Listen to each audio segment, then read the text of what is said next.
Kashmir file film की चर्चा चल रही है।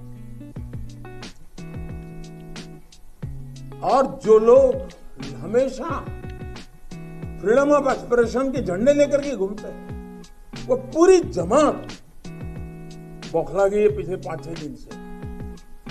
और ये फिल्म का तथ्यों के आधार पर, आर्ट के आधार पर उसकी विवेचना करने के बजाय उसको डिस्क्रेडिट करने के लिए बड़ा मुहिम चला है। आपने देखा होगा, एक पूरी इकोसिस्टम कोई सत्य उजागर करने का साहस करे, उसको जो सत्य लगा उसने प्रस्तुत करने की कोशिश की, लेकिन उस सत्य को न समझने की तैयारी, न स्वीकारने की तैयारी है, न ही दुनिया इसको देखे इसके लिए उनकी मंजूरी है। जिस प्रकार का षड्यंत्र पिछले 5-6 दिन से चल रहा है।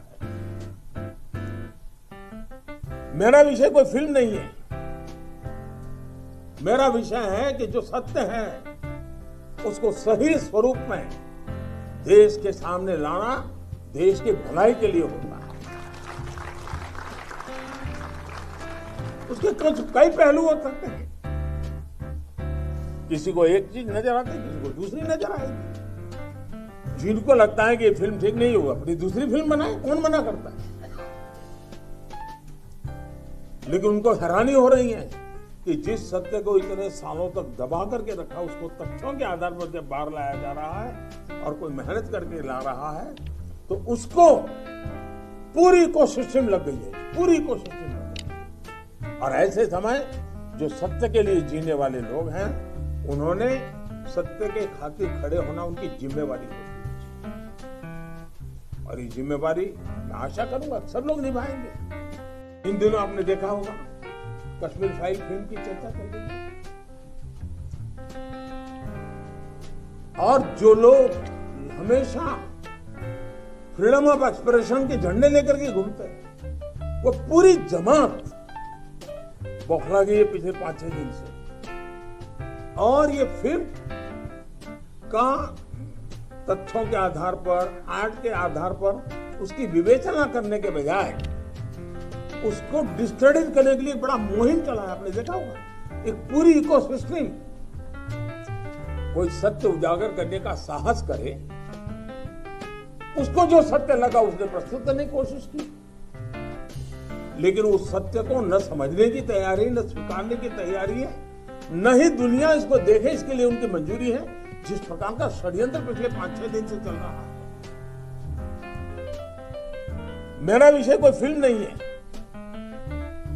मेरा विषय है कि जो सत्य है उसको सही स्वरूप में देश के सामने लाना देश की भलाई के लिए होता है। उसके कई पहलू हो सकते हैं। किसी को एक चीज नजर आती है, किसी को दूसरी नजर आएगी। जिनको लगता है कि ये फिल्म ठीक नहीं होगा, अपनी दूसरी फिल्म बनाए, कौन मना करता है? लेकिन उनको हैरानी हो रही है कि जिस सत्य को इतने सालों तक दबा करके रखा, उसको तथ्यों के आधार पर जब बाहर लाया जा रहा है और कोई मेहनत करके ला रहा है, तो उसको पूरी इकोसिस्टम लग गई है, पूरी। सबसे बड़ी चोट, गहरी चोट अगर कहीं पड़ी है तो कश्मीर में पड़ी है।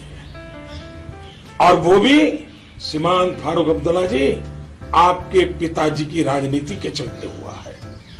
श्रीमान फारूक अब्दुल्ला जी आपकी राजनीति के चलते हुआ है।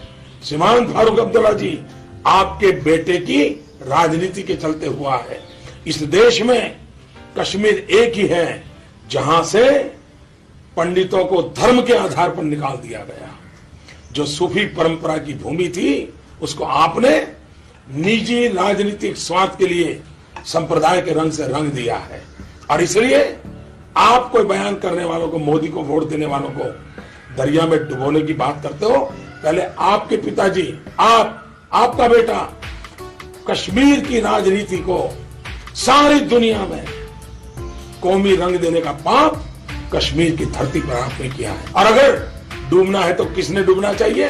जरा दर्पण में अपना चेहरा देख लो।